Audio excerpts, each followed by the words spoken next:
Chapter 5. A Song about the Lord's Vineyard. Now I will sing for the one I love, a song about his vineyard.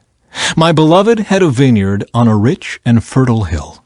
He plowed the land, cleared its stones, and planted it with the best vines. In the middle he built a watchtower and carved a winepress in the nearby rocks. Then he waited for a harvest of sweet grapes, but the grapes that grew were bitter. Now, you people of Jerusalem and Judah, you judge between me and my vineyard. What more could I have done for my vineyard that I have not already done? When I expected sweet grapes, why did my vineyard give me bitter grapes? Now let me tell you what I will do to my vineyard.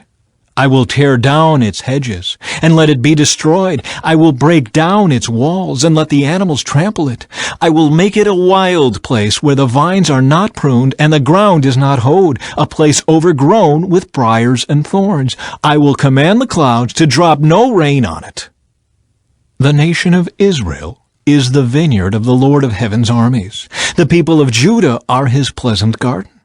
He expected a crop of justice, but instead he found oppression. He expected to find righteousness, but instead he heard cries of violence. Judah's guilt and judgment. What sorrow for you who buy up house after house and field after field, until everyone is evicted and you live alone in the land? But I have heard the Lord of heaven's armies swear a solemn oath. Many houses will stand deserted, even beautiful mansions will be empty. 10 acres of vineyard will not produce even 6 gallons of wine. 10 baskets of seed will yield only 1 basket of grain. What sorrow for those who get up early in the morning looking for a drink of alcohol and spend long evenings drinking wine to make themselves flaming drunk. They furnish wine and lovely music at their grand parties, lyre and harp, tambourine and flute, but they never think about the Lord or notice what he is doing. So my people will go into exile far away, because they do not know me. Those who are great and honored will starve, and the common people will die of thirst. The grave is licking its lips in anticipation, opening its mouth wide. The great and the lowly and all the drunken mob will be swallowed up. Humanity will be destroyed and people brought down. Even the arrogant will lower their eyes in humiliation. But the Lord of heaven's armies will be exalted by his justice. The holiness of God will be displayed by his righteousness. In that day lambs will find good pastures, and fattened sheep and young goats will feed among the ruins. What sorrow for those who drag their sins behind them with ropes made of lies, who drag wickedness behind them like a cart. They even mock God and say, "Hurry up and do something. We want to see what you can do. Let the Holy One of Israel carry out his plan, for we want to know what it is." What sorrow for those who say that evil is good and good is evil, that dark is light and light is dark, that bitter is sweet and sweet is bitter. What sorrow for those who are wise in their own eyes and think themselves so clever. What sorrow for those who are heroes at drinking wine and boast about all the alcohol they can hold. They take bribes to let the wicked go free, and they punish the innocent. Therefore, just as fire licks up stubble, and dry grass shrivels in the flame, so their roots will rot, and their flowers wither. For they have rejected the law of the Lord of heaven's armies. They have despised the word of the Holy One of Israel. That is why the Lord's anger burns against his people, and why he has raised his fist to crush them. The mountains tremble, and the corpses of his people litter the streets like garbage. But even then the Lord's anger is not satisfied. His fist is still poised to strike.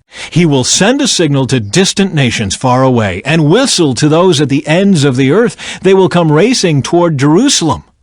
They will not get tired or stumble. They will not stop for rest or sleep. Not a belt will be loose, not a sandal strap broken. Their arrows will be sharp, and their bows ready for battle. Sparks will fly from their horses' hooves, and the wheels of their chariots will spin like a whirlwind. They will roar like lions, like the strongest of lions, growling. They will pounce on their victims and carry them off, and no one will be there to rescue them. They will roar over their victims on that day of destruction like the roaring of the sea. If someone looks across the land, only darkness and distress will be seen.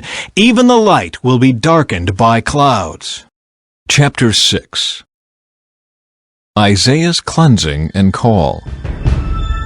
It was in the year King Uzziah died that I saw the Lord. He was sitting on a lofty throne, and the train of his robe filled the temple. Attending him were mighty seraphim, each having 6 wings. With 2 wings they covered their faces, with 2 they covered their feet, and with 2 they flew. They were calling out to each other, "Holy, holy, holy is the Lord of heaven's armies. The whole earth is filled with his glory." Their voices shook the temple to its foundations, and the entire building was filled with smoke. Then I said, "It's all over. I am doomed, for I am a sinful man. I have filthy lips, and I live among a people with filthy lips. Yet I have seen the King, the Lord of heaven's armies." Then one of the seraphim flew to me with a burning coal he had taken from the altar with a pair of tongs. He touched my lips with it and said, "See, this coal has touched your lips. Now your guilt is removed, and your sins are forgiven." Then I heard the Lord asking, "Whom should I send as a messenger to this people? Who will go for us?" I said, "Here I am. Send me." And he said, "Yes. Go, and say to this people, listen carefully, but do not understand. Watch closely, but learn nothing. Harden the hearts of these people, plug their ears and shut their eyes. That way they will not see with their eyes, nor hear with their ears, nor understand with their hearts, and turn to me for healing." Then I said, "Lord, how long will this go on?" And he replied, "Until their towns are empty, their houses are deserted, and the whole country is a wasteland, until the Lord has sent everyone away, and the entire land of Israel lies deserted. If even 1/10, a remnant, survive, it will be invaded again and burned. But as a terebinth or oak tree leaves a stump when it is cut down, so Israel's stump will be a holy seed." Chapter 7. A message for Ahaz.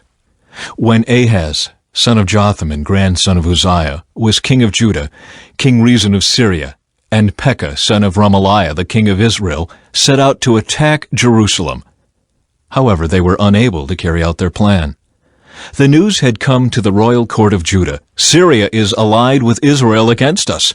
So the hearts of the king and his people trembled with fear, like trees shaking in a storm.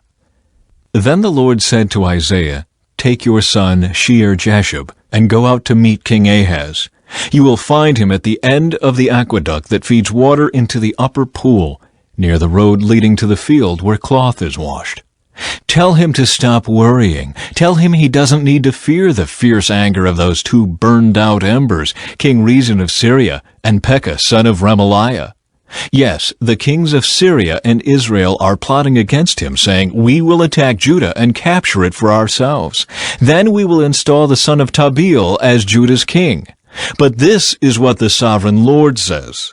This invasion will never happen. It will never take place. For Syria is no stronger than its capital, Damascus, and Damascus is no stronger than its king, Rezin. As for Israel, within 65 years it will be crushed and completely destroyed. Israel is no stronger than its capital, Samaria, and Samaria is no stronger than its king, Pekah, son of Remaliah. Unless your faith is firm, I cannot make you stand firm." The sign of Emmanuel. Later, the Lord sent this message to King Ahaz. "Ask the Lord your God for a sign of confirmation, Ahaz. Make it as difficult as you want, as high as heaven or as deep as the place of the dead." But the king refused. "No," he said, "I will not test the Lord like that." Then Isaiah said, "Listen well, you royal family of David. Isn't it enough to exhaust human patience? Must you exhaust the patience of my God as well? All right then, the Lord himself will give you the sign. Look, the virgin will conceive a child. She will give birth to a son and will call him Emmanuel, which means God is with us." By the time this child is old enough to choose what is right and reject what is wrong, he will be eating yogurt and honey. For before the child is that old, the lands of the two kings you fear so much will both be deserted. Then the Lord will bring things on you, your nation, and your family, unlike anything since Israel broke away from Judah. He will bring the king of Assyria upon you. In that day the Lord will whistle for the army of southern Egypt and for the army of Assyria. They will swarm around you like flies and bees. They will come in vast hordes and settle in the fertile areas and also in the desolate valleys, caves, and thorny places. In that day the Lord will hire a razor from beyond the Euphrates River, the king of Assyria, and use it to shave off everything, your land, your crops, and your people. In that day a farmer will be fortunate to have a cow and 2 sheep or goats left. Nevertheless, there will be enough milk for everyone because so few people will be left in the land. They will eat their fill of yogurt and honey. In that day the lush vineyards, now worth 1,000 pieces of silver, will become patches of briars and thorns. The entire land will become a vast expanse of briars and thorns, a hunting ground overrun by wildlife. No one will go to the fertile hillsides where the gardens once grew, for briars and thorns will cover them. Cattle, sheep, and goats will graze there.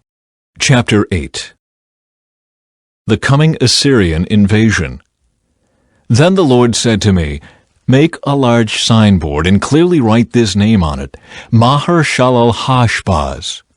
I asked Uriah the priest and Zechariah son of Jeberechiah, both known as honest men, to witness my doing this. Then I slept with my wife, and she became pregnant and gave birth to a son. And the Lord said, Call him Maher-shalal-hash-baz, for before this child is old enough to say Papa or Mama, the king of Assyria will carry away both the abundance of Damascus and the riches of Samaria.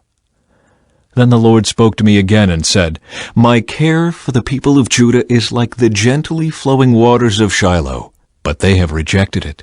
They are rejoicing over what will happen to King Rezin and King Pekah. Therefore the Lord will overwhelm them with a mighty flood from the Euphrates River, the king of Assyria, and all his glory.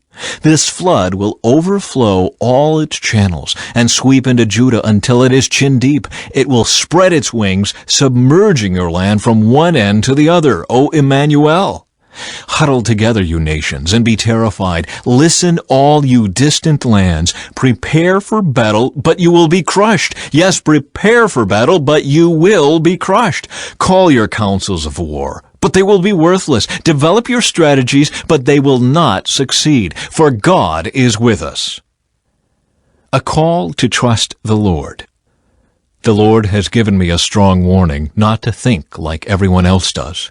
He said, Don't call everything a conspiracy like they do, and don't live in dread of what frightens them.